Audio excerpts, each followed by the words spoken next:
Okay, so we're doing a lesson today on angles that are bigger than 90 degrees and how do we figure out the sine, the cosine, and the tangent of those. And so what we've done previously, you guys, is we've done sine, cosine, and tangent of angles that are less than 90 degrees, which means because they're less than 90 degrees, they can fit into a right angle triangle.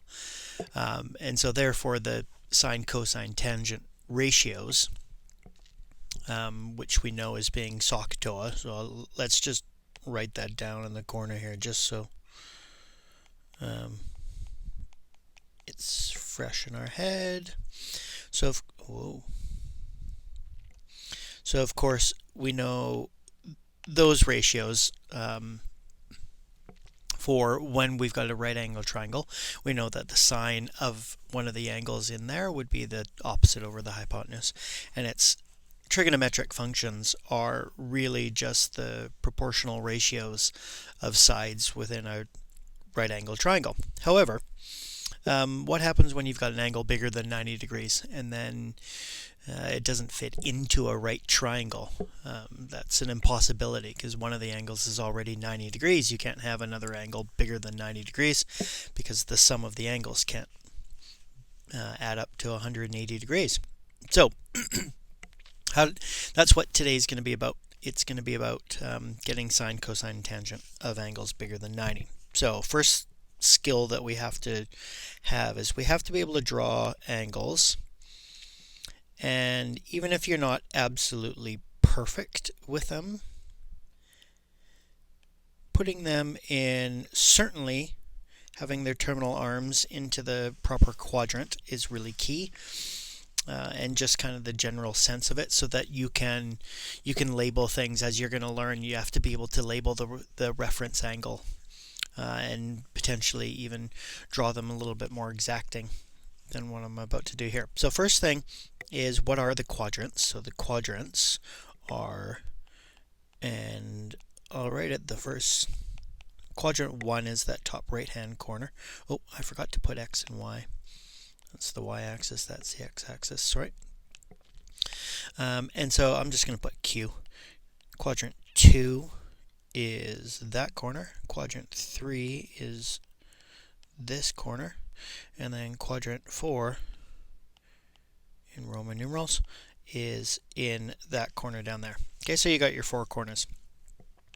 The other thing that is super important to know is that as you go around in a counterclockwise version, like as you go around, you spin around the Cartesian coordinates in that direction. If you start on the positive x-axis, okay, which the terminal arm of any angle is going to be on the positive x-axis, so the initial arm will always be on the x-axis there. And then the terminal arm then spins counterclockwise. And so if you spin counterclockwise, the straight up and down, like the y-axis straight up and down, is 90 degrees.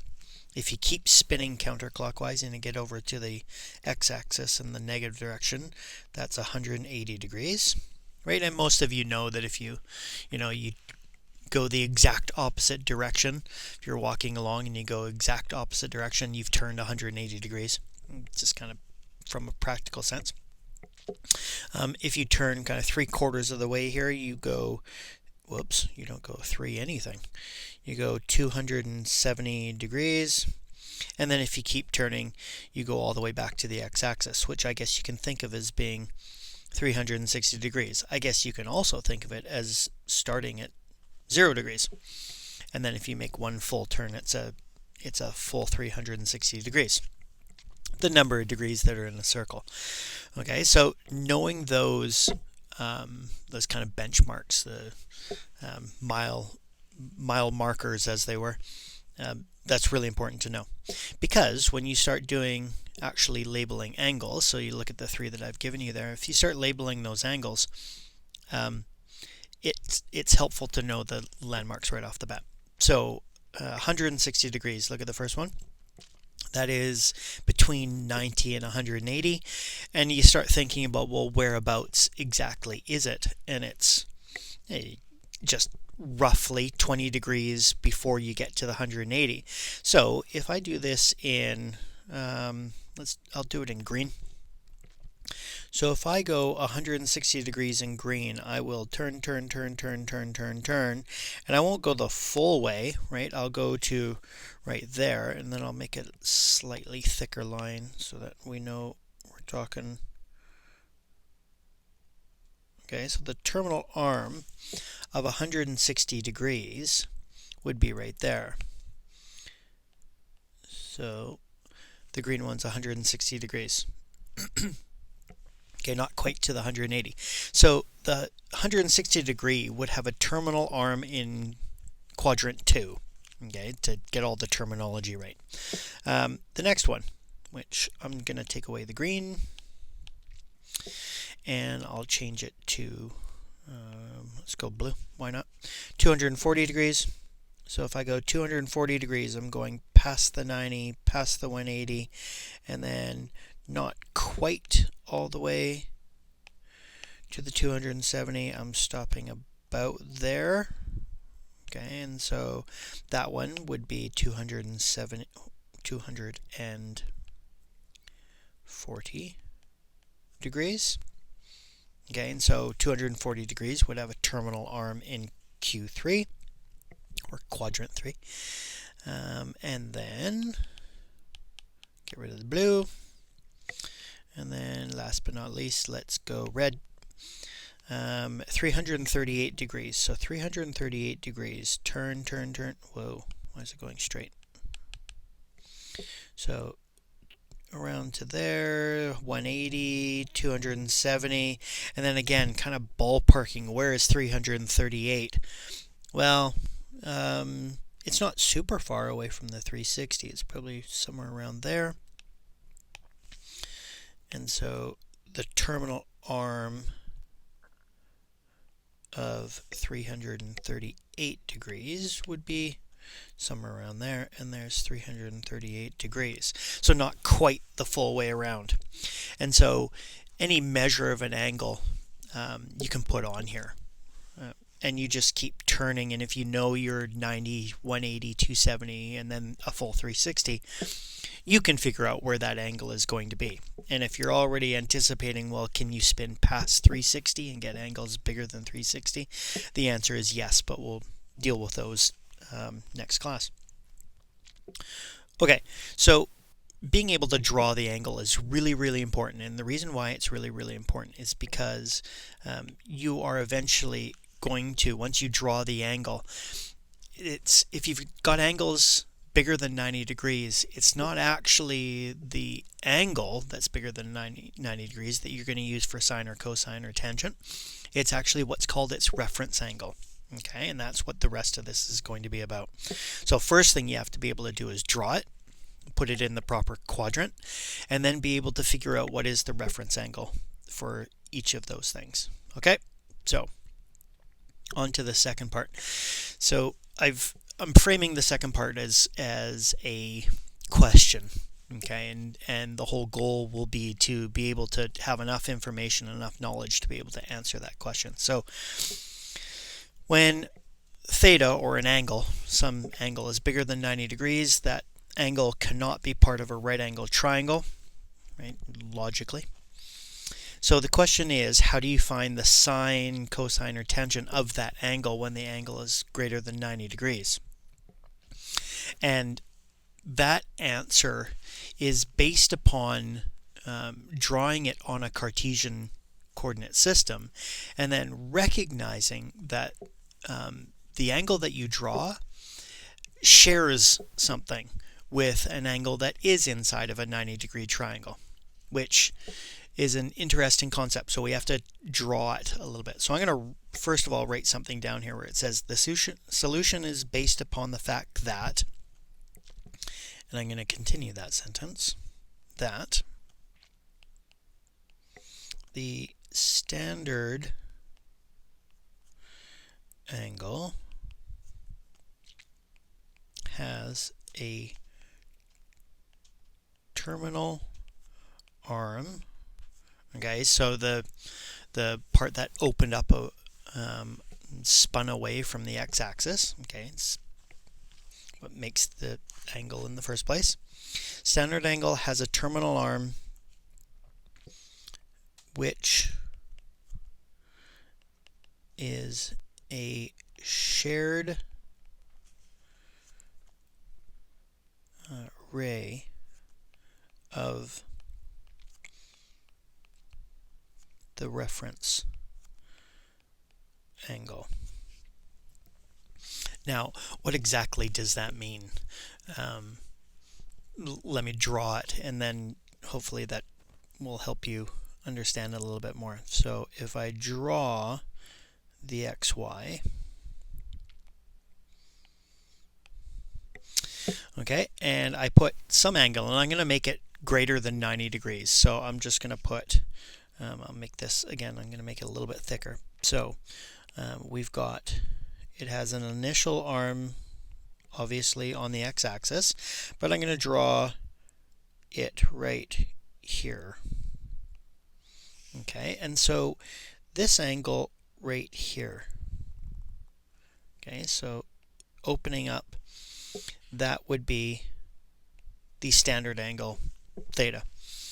Okay, so the terminal arm that I drew on there, and just so we're fully aware and we're all talking about the same thing, that we know what in fact the terminal arm is.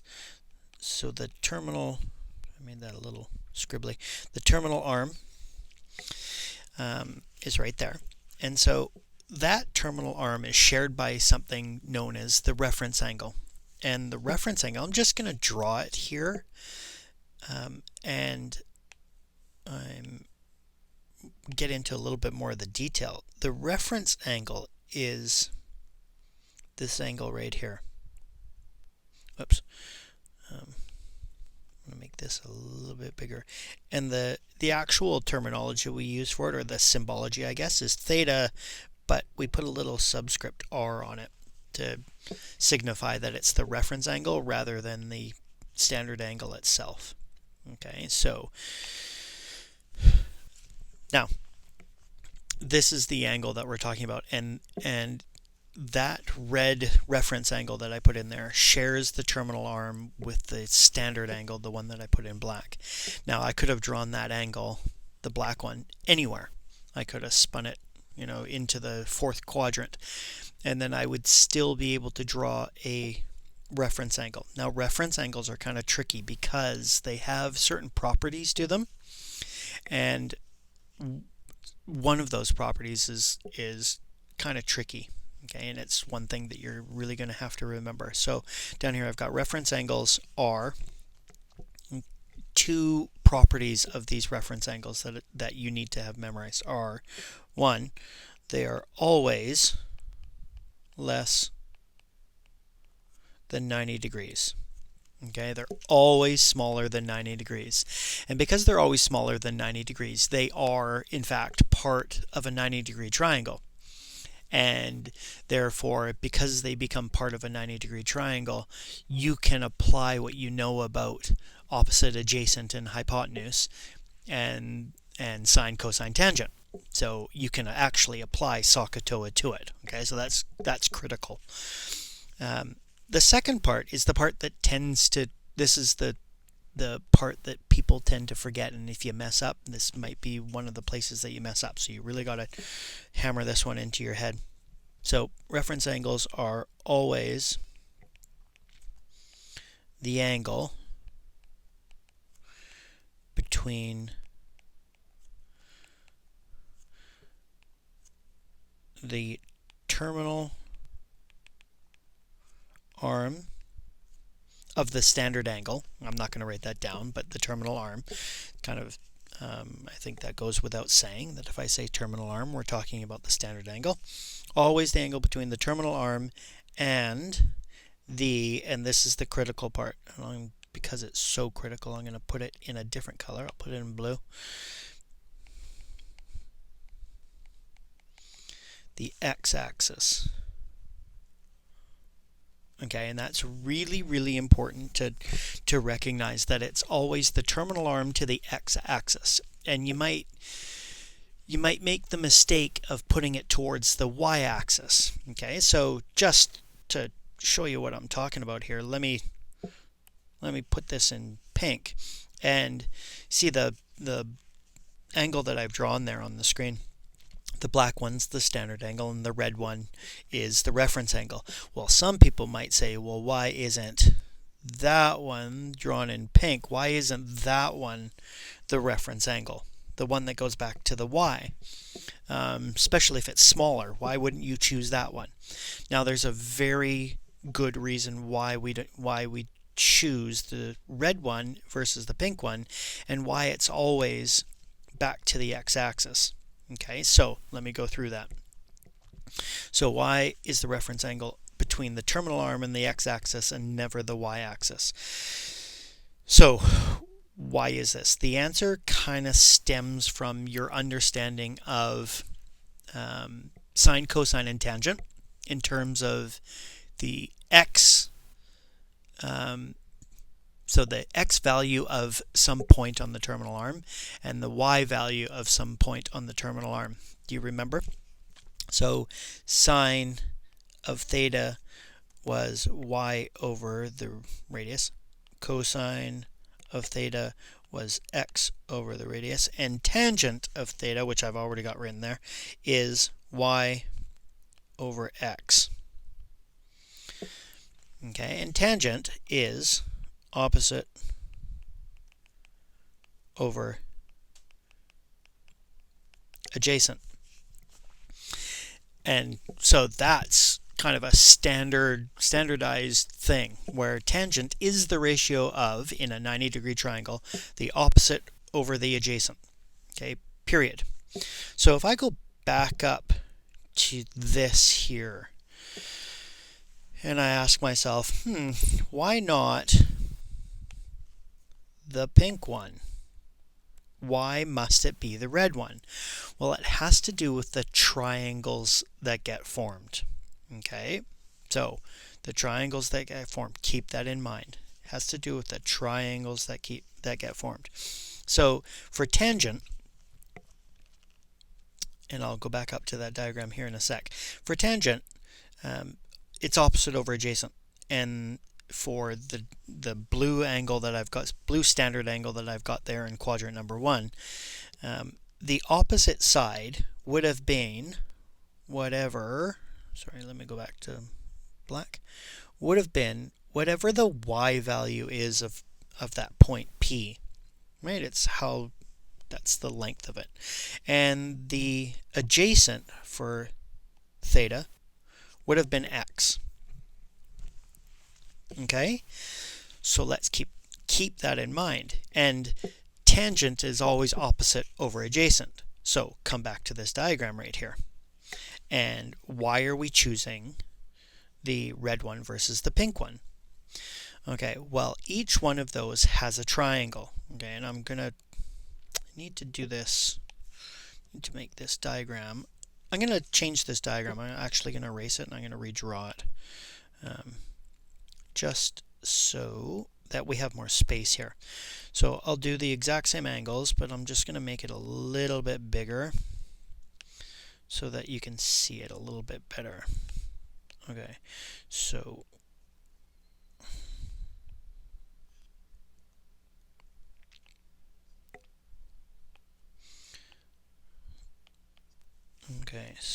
I had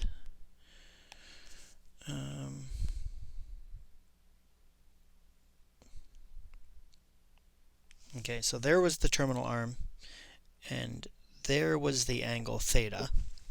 Okay, and then I had the question of what, and I'm going to do it in skinnier writing. I had the question is that the reference angle, or is that the reference angle? Now each one has a triangle that it is a part of. So the pink one, if I was doing a triangle, and I'll put a point, so we'll use the same point each time. Okay, so if I was using the pink one to form a triangle, the pink triangle would be there. Okay, and the red triangle would be there. Keeping in mind that tangent is supposed to be opposite over adjacent. Opposite over adjacent. So tangent of the angle is going to be opposite over adjacent, and that always had to be, when it was in quadrant 1, always had to be y over x. So the y must always be the opposite side and the x must be the adjacent side. So take a look at the two triangles. In the pink triangle, the opposite side is, because it's the horizontal line, okay, so I'm talking about this one, I'm kind of black on it, that one, that would be the x, and the y would be beside the pink angle. So the tangent for the pink one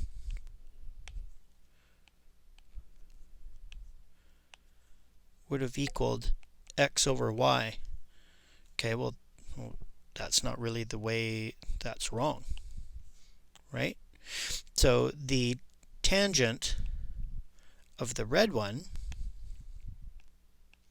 let's take a look at the tangent of the red one. Well, the red one, the opposite side, so the more vertical one, that guy, is the y, and the adjacent is the x, which would be opposite is the y over the x, and that's the one that's actually the right one. And so because you need to have the y and the x in the proper position, the x value, right, the x value has to be adjacent to the angle, which means you have to be including the x-axis in this reference angle thing that we're talking about. Okay, so that's the idea, is that a reference angle is going to be from the terminal arm to the x-axis. Okay, and whatever standard angle you're talking about, its reference angle will always be from its terminal arm back to the x-axis. Okay, so let's go back to the three that I had at the very beginning. So 160 degrees, 240 degrees, and 338 degrees. So where is, and what is the actual measure of the reference angle? Okay, so drawing is really important. And then once you draw it, try to figure out, okay, so what is the reference angle, and draw the reference angle and figure out mathematically what you should be doing to calculate that. Okay, so the first one, 160 degrees. So when you're, I'm going to do everything just a touch thicker. Okay, so when you're doing, so 160 degrees, I think we figured out it was about there, right? So that was 160. The reference angle, and I'll do all the reference angles in red, would be from the terminal arm back to the x-axis. So the reference angle is there. So how big is that reference angle? So the reference angle is going to equal, okay, so how big is that reference angle? Well, the straight line, the x-axis, is 180 degrees. So the difference, the red one, would be the difference between 180 and 160 degrees. Okay, and you can just use your logic. So the reference angle is 20 degrees. So the idea is that we are going to, the first skill that you have to have is be able to identify what the reference angle is, and just to kind of give it away a little bit sooner than my explanation, is that the sine, cosine, and tangent of 160 degrees is going to be, numerically anyways, and meaning the value of them, the actual number, is going to be exactly the same as the sine, cosine, and tangent of 20 degrees. because that arm, the terminal arm, is actually, even though it's part of 160 degrees, it's also part of the right triangle that the reference angle is in. Okay, so because it's doing two things at one time, they share these trigonometric ratios as well, because they share that terminal arm. Okay, that's a critical thing moving forward, as you're going to see. But the key is you got to get the reference angle first. So for 240 degrees, initial arm is there.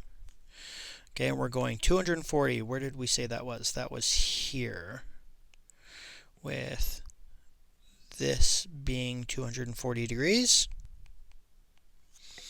Which means, where is my reference angle? And I'm going to do this wrong. It's really, really, really, really tempting. And people make this mistake of saying, oh, well, just finish the little gap there, and that's the reference angle, is that little gap that's remaining. But that would be to the y-axis, and that's incorrect. Okay, so your reference angle is never to the y-axis. It's always to the x-axis, the closest x-axis, whichever that one is. So it's actually, because 240 went past the x-axis, the reference angle is actually back to the x-axis. And again, it's simply because that red angle that's there is part of a triangle that the terminal arm of the 240 degrees, the terminal arm of that 240 degrees is part of the triangle for the red reference angle. Okay, and that's a very critical thing to know. Okay, so how do you figure out the measure of that angle? Again, I think some people give you formulas. I'm not going to give you a formula because your mind starts to have formulas swirling all over the place. I want you to just use your logic. So it's 240, which is past the 180. So just think, what is the difference between them? Okay, so difference means subtraction. So what is the difference between 240 and 180? Well, subtract them. 240 degrees minus 180 degrees equals 60 degrees. So the reference angle for 240 degrees is 60 degrees. Okay, last one. 338 degrees. So again, initial arm is on the x-axis, and we're spinning and spinning and spinning and spinning and spinning, and we're going to somewhere in this general area. Again, I'm just sketching it. So that is 338 degrees. If you had a protractor out, or you knew the actual sine, cosine, tangent, and some graph paper, you could probably draw it. But I'm not asking you to do that. So again, the reference angle does not go to the y-axis. It goes to the x-axis. So the closest x-axis is from the terminal arm. Whoa, why did it do that? Why does it always do that? It goes from the terminal arm to the x-axis. And so that is your reference angle there. Okay, and the reference angle for this guy, again, logic. What is the difference between two things? And so that red line, the red angle, is the difference between the x-axis, which would be 360 degrees, and the angle, which is 338 degrees, which is 22 degrees. So the reference angle would be 22 degrees. Again, the sine, cosine, and tangent of 338 degrees is going to be numerically, anyways, exactly the same values as the sine, cosine, tangent of 22 degrees. Now, what is super interesting is that because the quadrants, okay, so how do you get into the different quadrants? You get into quadrant 1 when both x and y are positive. Okay, well, I'll come back to this basic tangent ratio here. If both x and y are positive, tangent's going to be positive. But to get into quadrant 2 or quadrant 3 or quadrant 4, you're actually talking about x and y values that aren't necessarily positive, right? You might have a negative value. They might both be negative. And so you start dealing with positive and negative signs as well.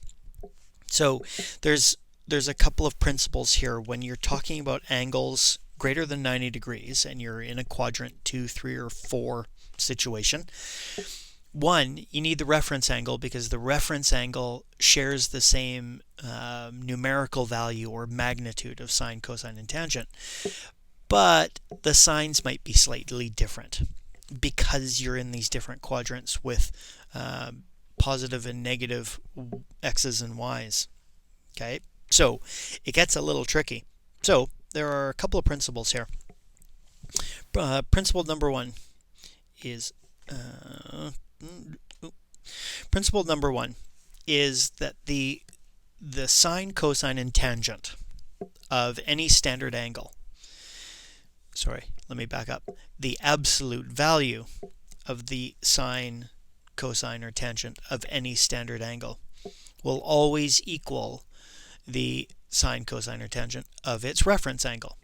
So that's what I've written here in this little note. And in green, if you didn't know what absolute value meant, so absolute value is symbolically, it's these straight line, they're straight line brackets, they look like just straight lines.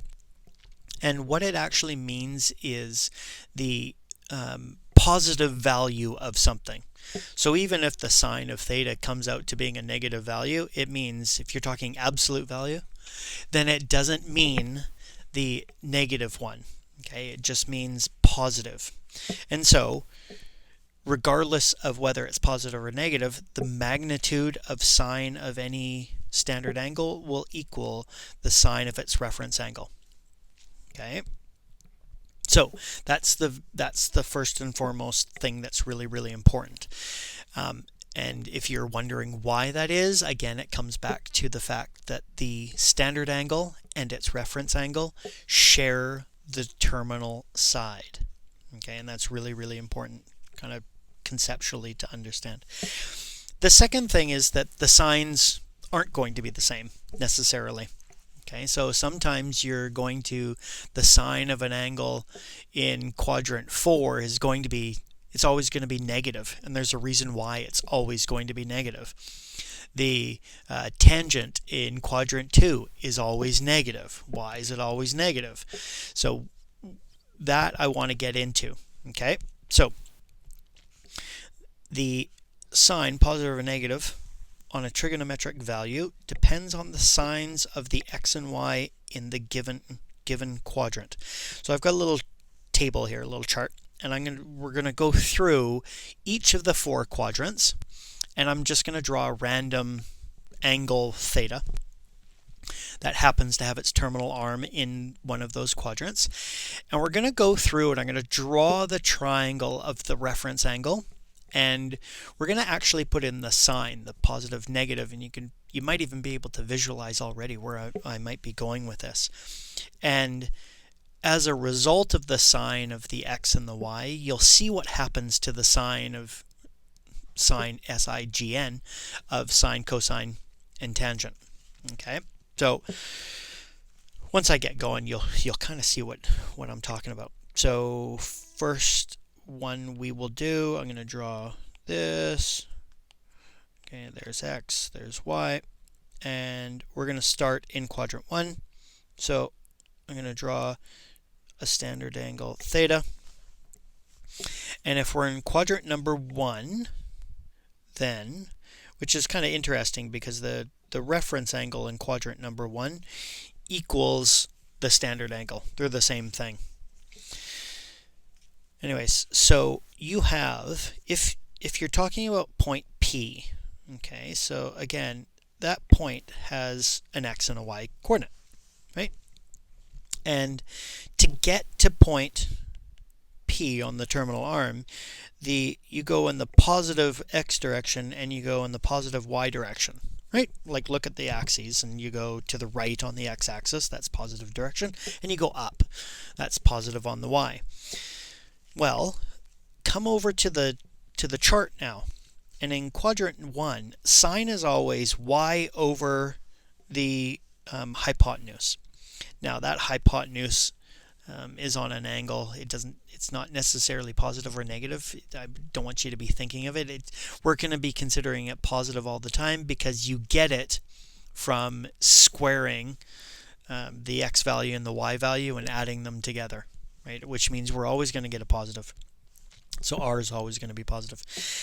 So in quadrant number 1, the y value is always going to be positive. It's going to be divided by a positive value, which means the sign in quadrant 1 is always positive. The x value in quadrant 1 is positive. Divided by a positive means the cosine of angles in quadrant 1 are positive.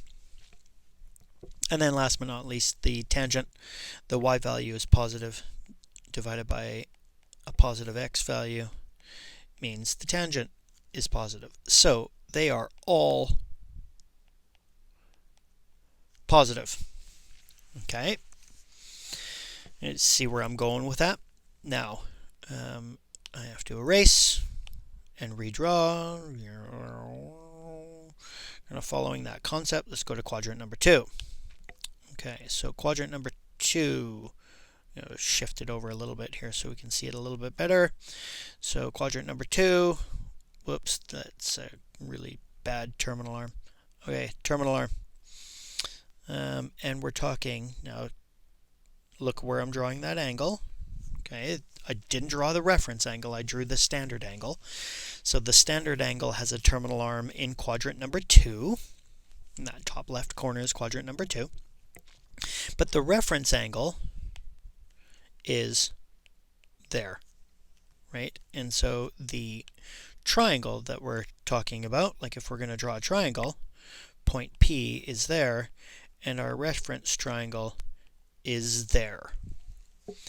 Okay, so now this is a little bit trickier because we have because we're on the left-hand side, we actually have a negative x, right? Because it went to the left, so it's a negative x, right? So the point would be negative x, and then because it's going up, it's a positive y, and so it would be that, right? That point in quadrant number 2, any point in quadrant number 2 will have a negative x and a positive y value. Fair enough. How does that translate to our little table? Okay, well, again, sine is y divided by r. Well, the y in a quadrant 2 is positive.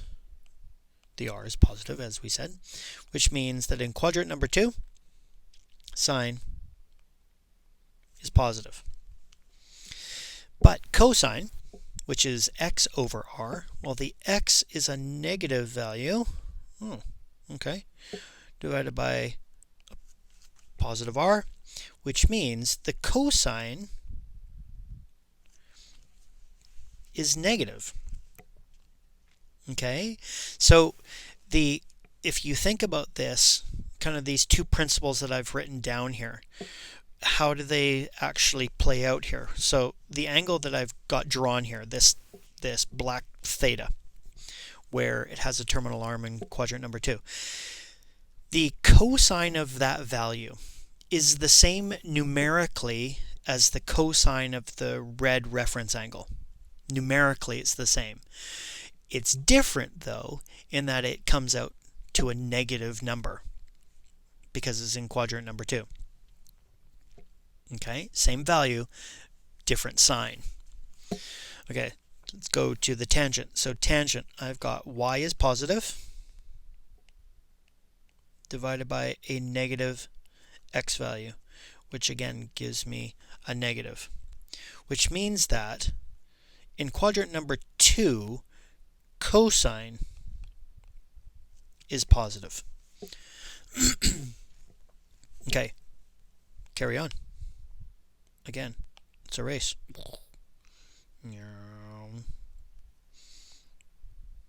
And if you get where I'm going with this, you're probably already filling in the chart and just skipping ahead. So quadrant number 3 is down in this general area. Okay, so we'd be talking about an angle somewhere in here, and again, we're talking about a standard angle. Whoa. We're talking about a standard angle, so we're talking about that angle there. And the reference angle is that. So the triangle is that triangle there. Okay, so start to see that the reference angle is part of a triangle, which the x-axis is always a part of, and hopefully you start to see that, and as you're doing your practice you'll kind of pick up on this. It's a pretty fundamental phenomenon. Okay, now that triangle that's there, let's go into the x and the y values again. So the x, because it's to the left, is a negative x, and because the y is going down this time, that's a negative y. Okay, so in quadrant number 3, where sine is y over r, the y is negative, r is positive, which means sine is going to be negative. Cosine is x, the x is also negative, over r, which is positive, which means cosine is negative. Tangent is opposite, which is the y, divided by the x, which happens to be negative as well. When you take a negative, divide by a negative, you end up with a positive. And so in quadrant 3, the tangent is positive, and the other two are negative. Last but not least, quadrant 4.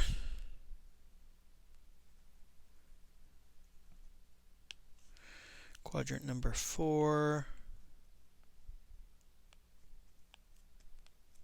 which is the corner, and our angle is wherever, it doesn't really matter, but again, standard angle, so you're going around that away. That would be theta, and then your reference angle would be this guy here with your triangle and whatever, whoops, right angle there. And then your triangle would have, you'd have a positive x because it's going to the right, and a negative y because it's going down. So using our ratios, sine, which is y over r, you'd have a negative divided by a positive, which means in quadrant 4, the sine is negative. Cosine is x, which is positive, over r, which means cosine is positive. And then last but not least, we have a negative y for tangent divided by a positive x, which is negative. And so in this case, I totally messed up over here. I don't know if you noticed this. I'm sure you were probably screaming at me. Okay, fixed. So the chart shows us that if you go through the x's and the y's of points that put you into those different quadrants, and if the point is on, so that point right there, sorry, that point is on the terminal arm of an angle that ends in that quadrant, then the x and the y in quadrant 2, 3, and 4, well, the x and the y, one if not both of them, are going to be negative. And it's only when you're in quadrant number 1 that both the x and the y are positive. So what that means is it means the trigonometric functions may or may not have a positive or a negative sign. So what you need to have memorized is you need to memorize, okay, so if I have an angle that has a terminal arm in quadrant whatever, 2, 3, or 4, is its sine positive or negative? Is its cosine positive or negative? Is its tangent positive or negative? You need to have that at the tip of your tongue. Okay, now Should you have to memorize this chart? No, you should probably understand where the chart's coming from and why the signs are the way the signs are with the positives and the negatives. But really what people do is they memorize what I'm showing you there. And they memorize it by doing this. Okay, so, and every person in the world has a little saying. Anybody who's gone through pre-calc 11 anyways, or equivalent, have a little saying in their head where in quadrant number 1, it's all of the trigonometric functions are positive. Okay, so they have a saying in their head of which trigonometric functions are positive. And so I have a little saying that says all students take chemistry, because I'm a chem teacher as well as a math teacher. So all students, all is in the quadrant 1, students, S, in quadrant 2, take, T is in quadrant 3, chemistry is in quadrant 4. Which means that what this is telling you is it's telling you which trigonometric function is positive. And if it's not one of those, then it's obviously negative. Okay, so all are positive in quadrant number 1. The sine is positive, but cosine is negative, and tangent is negative in quadrant number 2. Tangent's positive, but sine and cosine are negative in quadrant 3. Cosine is positive, but sine and tangent are negative in quadrant number 4. And so you can just remember the sign. Now, if you take these two pieces of information together, okay, so knowing what the sign SIGN, positive or negative value of a trigonometric function, okay, where's the terminal arm? What sign would its sine, cosine, tangent have? And the fact that the numerical value, like the actual magnitude, whether it's 0.25 or it's 5.8 or whatever it is, whatever the numerical value of the sine, cosine, or tangent of any standard angle equals that same value of its reference angle. Then you can start to piece together, oh, okay, I see how that works. I'll give you one example, and then I'll show you. You should be able to actually take a peek at the workbook homework and do it then. Okay, so I'll give you one thing. What are the sine, cosine, and tangent of 150 degrees? Okay, so the very first thing you have to do is you have to draw it. Okay, always draw this thing first, absolutely positively. So you draw your axes, and you don't have to get it perfect, you just have to be in the neighborhood. Okay, so that's the x, that's the y. 150 degrees is between 90 and 180, which means the initial arm is, let's do it thicker. The initial arm is there, and the terminal arm is there. So there's 150 degrees. Okay, and that means that the reference angle is right there.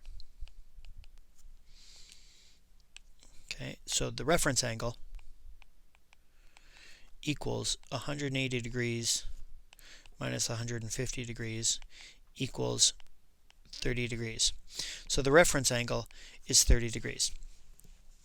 Okay, which means that the numerical value of the sine, cosine, and tangent of 150 degrees equals the sine, cosine, tangent of 30 degrees. Now, the positive negativeness of each one isn't the case. So let's first start with, you actually start with the signs, like the positive or negative. So I'll go back to a slightly thinner thing. So the sine of 150 degrees is going to, I didn't do that. Hang on a sec. I need more space. The sine of 150 degrees the cosine of 150 degrees and the tangent of 150 degrees, the first thing I'm going to do is I'm going to put positive or negative on there. Okay, that's the very first thing I'm going to do. So because it's in quadrant number 2, I know that all students take chemistry, which means the sine value is going to be positive because it's in quadrant number 2. 150 degrees has a terminal arm in quadrant number 2. It's positive.